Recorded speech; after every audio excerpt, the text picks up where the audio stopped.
아주 그냥 감사. 그리 하실지라도 감사. 그리 아니하실지라도 감사. 그럼에도 불구하고 감사. 이래도 저래도 감사. 매일매일 감사. 항상 감사. 쉬지 말고 감사. 감사에 감사. 그래서 감사. 감사. 그래도 감사. 감사. 그러나 감사. 그러므로 감사. 그렇지만 감사. 그러나도 감사.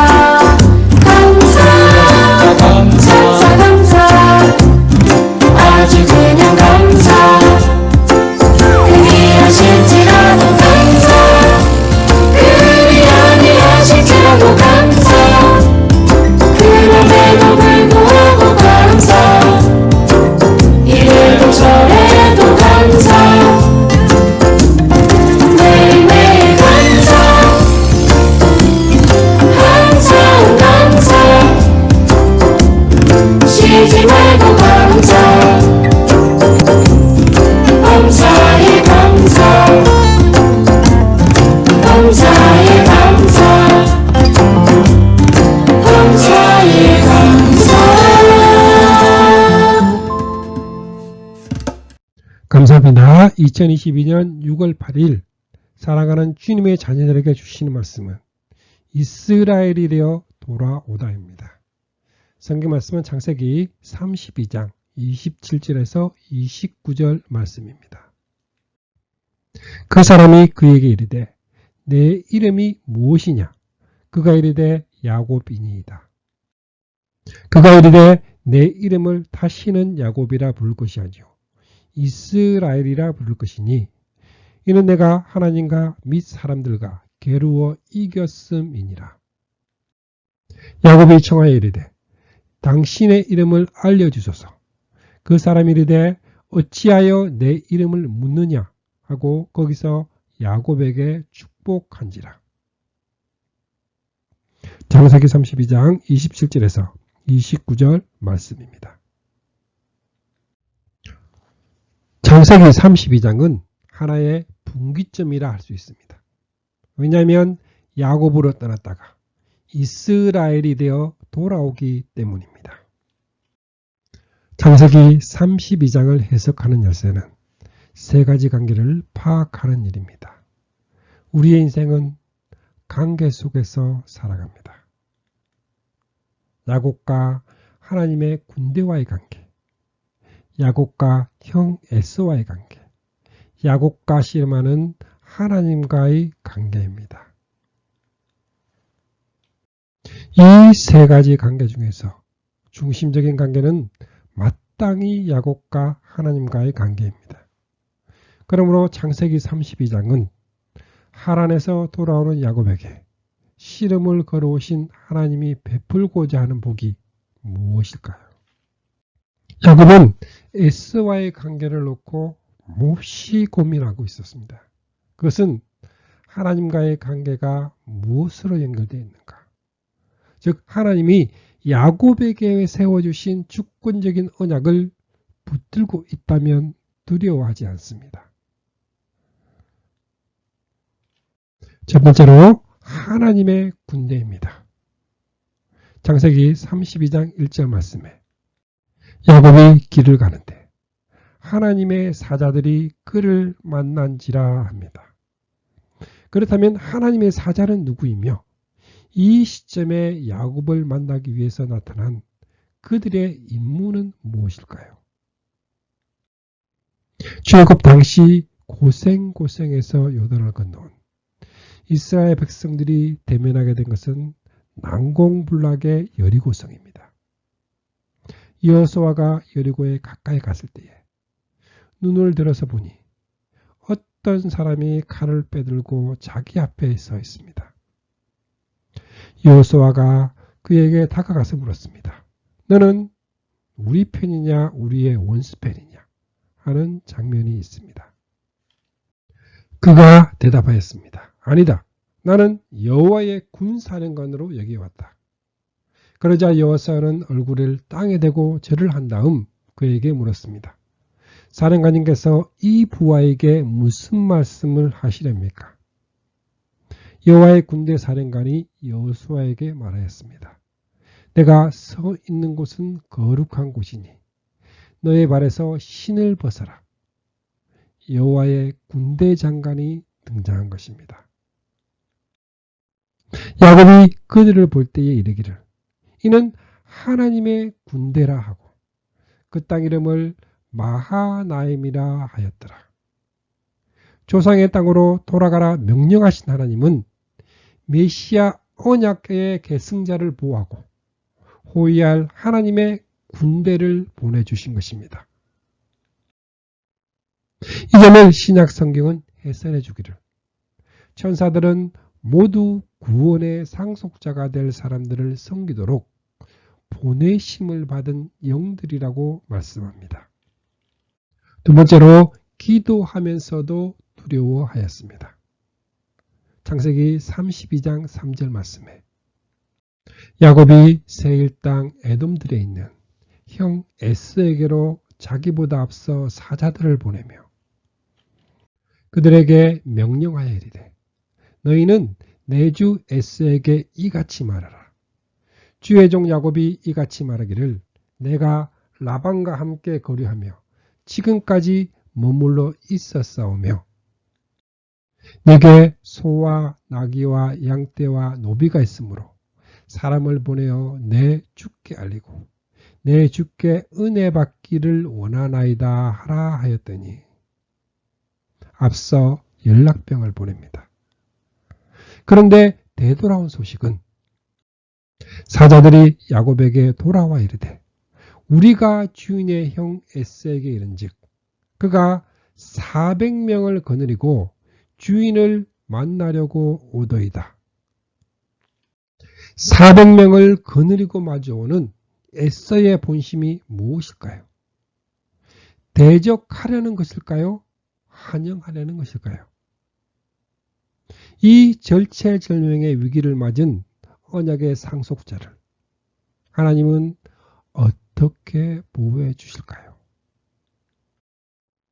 야곱이 심히 두렵고 답답하여 자기와 함께한 동행자와 양과 소와 낙타를 두 떼로 나누고 이르되 에서가 와서 한 떼를 치면 남은 한 떼는 피하리라 하고 야곱다운 기질을 발휘합니다. 이는 자기 자신을 믿는 것으로 내 조상의 땅 너의 친족에게로 돌아가거라 내가 너와 함께 있겠다 하면서 하나님의 군대까지 보내주신 하나님을 의지하는 사람의 행동이 아닙니다. 그러면서도 야곱은 내 조부 아브라함의 하나님, 내 아버지 이삭의 하나님 여호와여, 주께서 전에 내게 명하시기를 내 고향 내 족속에게로 돌아가라. 내가 내게 은혜를 베풀리라 하셨나이다 하고 약속을 붙잡고 기도를 합니다.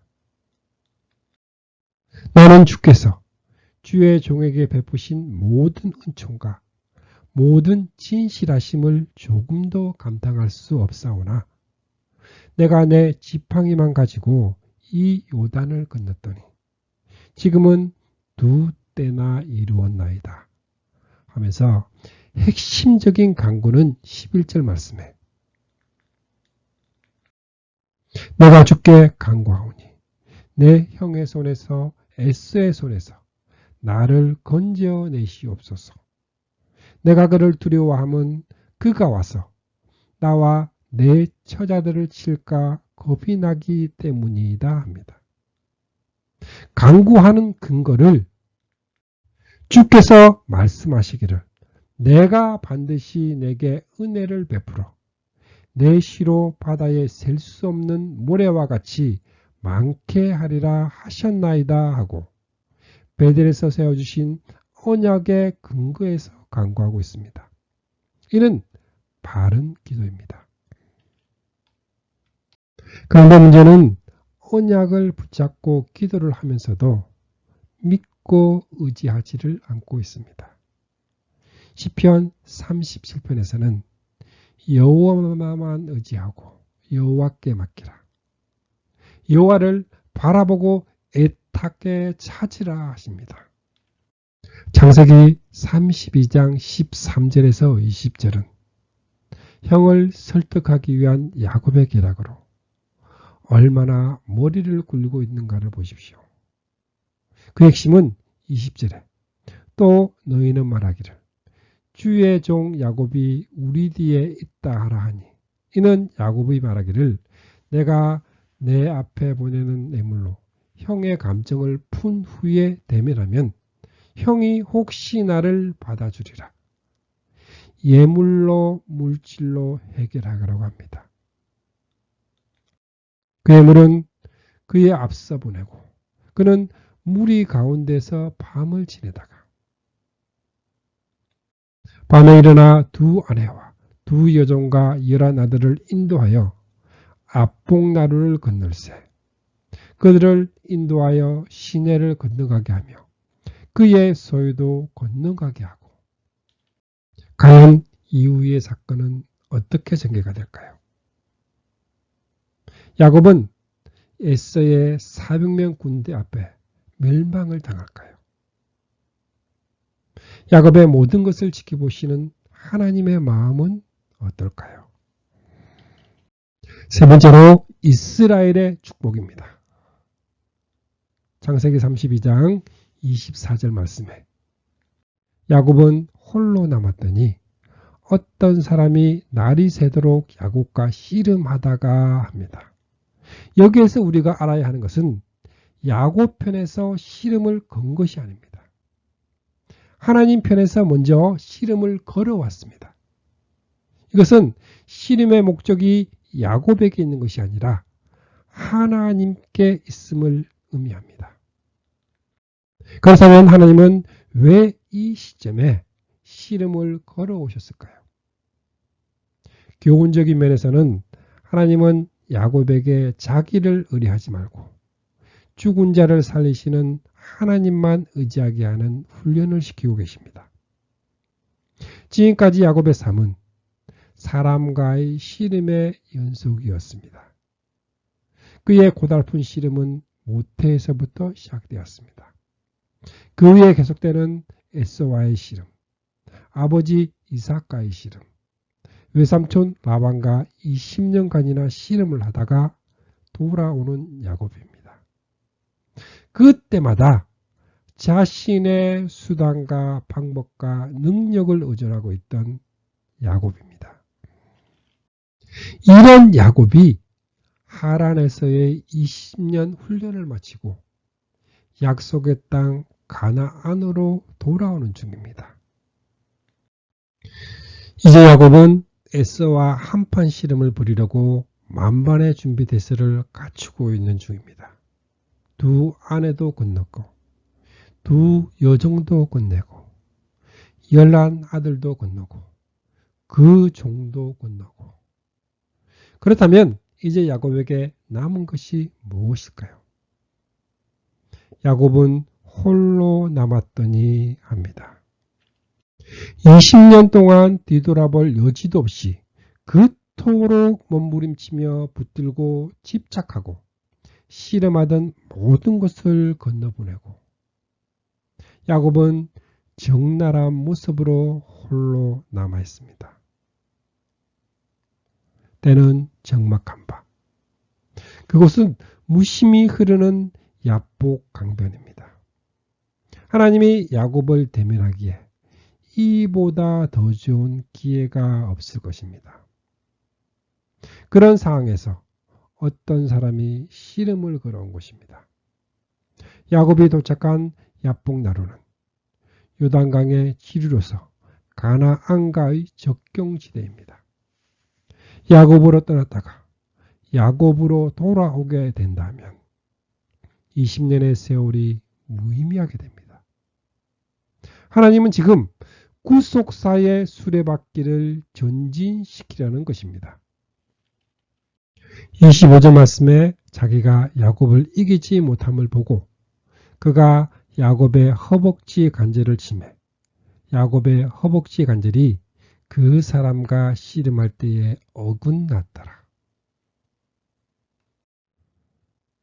30절에서는 야곱은 어떤 사람을 하나님과 대면하여 보았느니라 하고 하나님으로 인식하고 있습니다. 그렇다면 하나님이 야곱을 이기지 못한 이유가 뭘까요? 주 성령님은 우리에게 무엇을 깨닫게 하시려고 야곱을 이기지 못했다. 즉 내가 하나님과 및 사람들과 겨루어 이겼다고 말씀하시는 걸까요?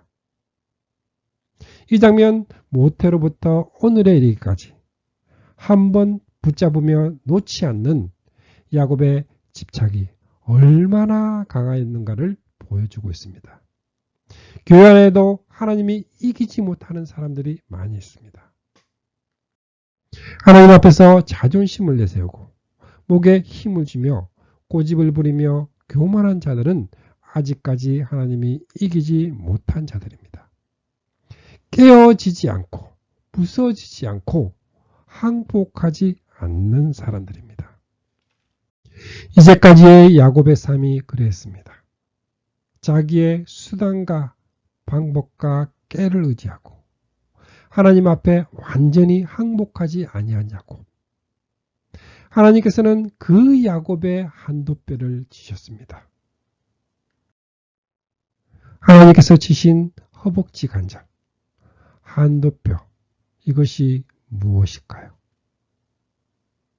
이를 마지막 절에서는 그 사람이 야곱이 허벅지 관절에 있는 둔부의 힘줄을 쳤으므로 이스라엘 사람들이 지금까지 허벅지 관절에 있는 둔부의 힘줄을 먹지 아니하더라 하고 힘줄이라고 설명하고 있습니다. 하나님은 야곱이 이제까지 의지하고 있던 큰 힘줄을 끊어버리셨던 것입니다.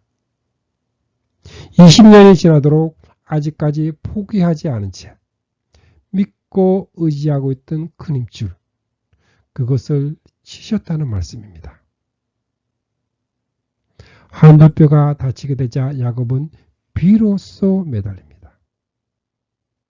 이제까지의 행동은 하나님의 간섭을 뿌리치려는 저항이었던 것입니다. 그가 날이 세려하니 놓아달라고 합니다. 놓아달라고 하나 놓지 아니합니다. 야곱은 자기에게 축복해 주지 않으면 보내지 않겠다고 지금 떼를 쓰고 있습니다. 야곱이 붙잡고 매달리는 그 손은 태어날 때에 에스의 발꿈치를 붙잡고 놓지 않았던 그 손입니다. 팥죽을 쓰던 손이요, 염소 가죽을 뒤집어 쓰던 손이요, 신풍나무 껍질을 벗기던 손이요, 예스에게 줄 애물 보따리를 꾸리던 손입니다. 그 손이 이제 하나님의 발꿈치를 붙잡고 매달리는 것입니다. 야곱은 아내와 자식들과 물질의 축복도 받았습니다. 그런데 그가 구하는 축복이 무엇일까요? 하나님이 주시려는 축복이 무엇인가? 그것을 물어보아야만 합니다. 그 사람이 그에게 이르되 내 이름이 무엇이냐 하고 물으시는 것입니다. 그가 이르되 야곱이니이다. 그가 이르되 내 이름을 다시는 야곱이라 부를 것이 아니요 이스라엘이라 부를 것이니 이는 내가 하나님과 겨루어 이겼음이니라 하고 이스라엘이라는 축복을 주신 것입니다. 야곱은 자기가 하나님을 이겼다고 말하지 않습니다. 내가 하나님과 대면하여 보았으나 내 생명이 보존되었다 하고 하나님의 은총을 찬양합니다. 야곱은 이제까지 경험하지 못했던 축복을 받은 것입니다. 야곱은 그곳 이름을 하나님의 얼굴이란 뜻의 브니엘이라고 불렀습니다. 야곱에게도 이와 같은 부서지고 깨어짐이 있었습니다. 주님이 어떤 분이시라는 것을 지금까지는 제가 귀로만 들었습니다. 그러나 이제는 제가 두 눈으로 주를 뵙습니다. 그러므로 저는 제 주장을 거둬들이고 티끌과 잿더미 위에 앉아서 회개합니다. 지금까지의 여러분의 시름은 누구와의 시름입니까? 사람과의 시름입니까? 재물, 성공. 도대체 당신이 하나님 앞에서 포기하지 않고 의지하고 있는 그 큰 힘줄은 무엇입니까? 하나님과의 관계를 생각하지 않고 사람들이 나를 뭐라고 평가할까? 이것만 생각한 것은 아닌가요? 브니엘의 경험을 기도와 축복과 성화로 보아 야곱 자신이 변화된 것으로 생각해서는 안 됩니다. 왜냐하면 이후에도 야곱은 여전히 자신을 의지하고 있기 때문입니다. 이 사건을 구속사적으로 바라볼 때 그 중심은 이스라엘에 있습니다. 야복나루에서 야곱에게 주어진 축복은 자녀도 땅도 아닙니다. 그것은 이미 베델에서 주어진 것입니다. 내 이름을 다시는 야곱이라 부를 것이 아니요 이스라엘이라 부를 것이라 하십니다.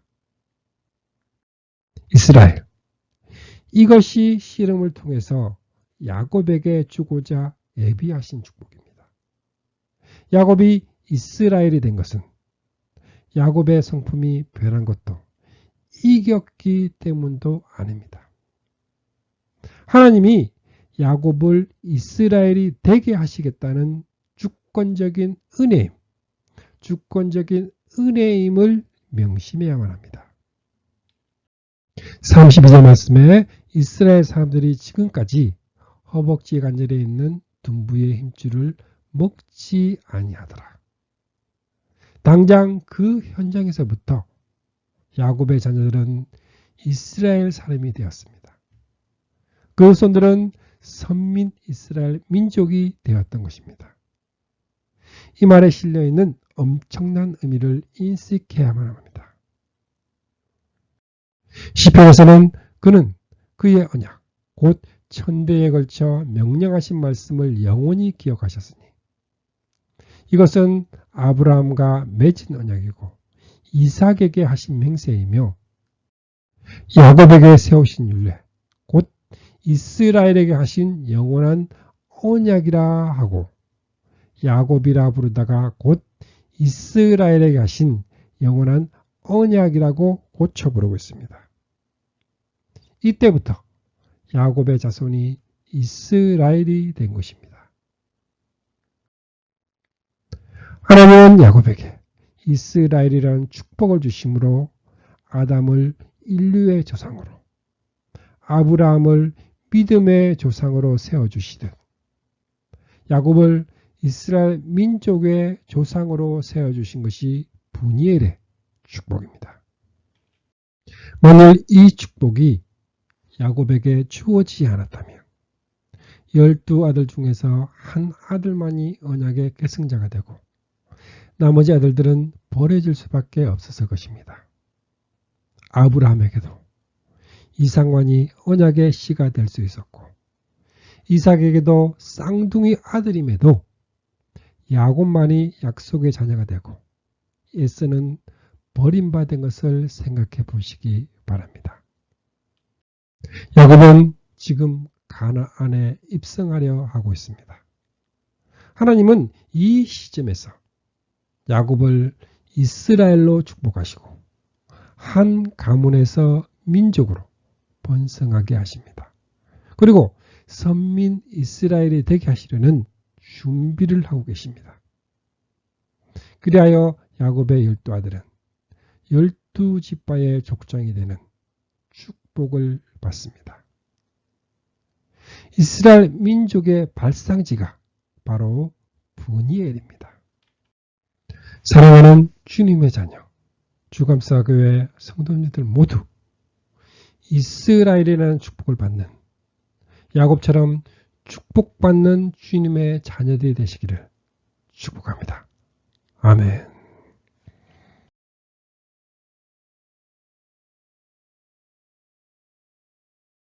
말씀을 통해 주님의 사랑을 느끼며 주님의 은혜의 축복을 받는 기도의 시간입니다.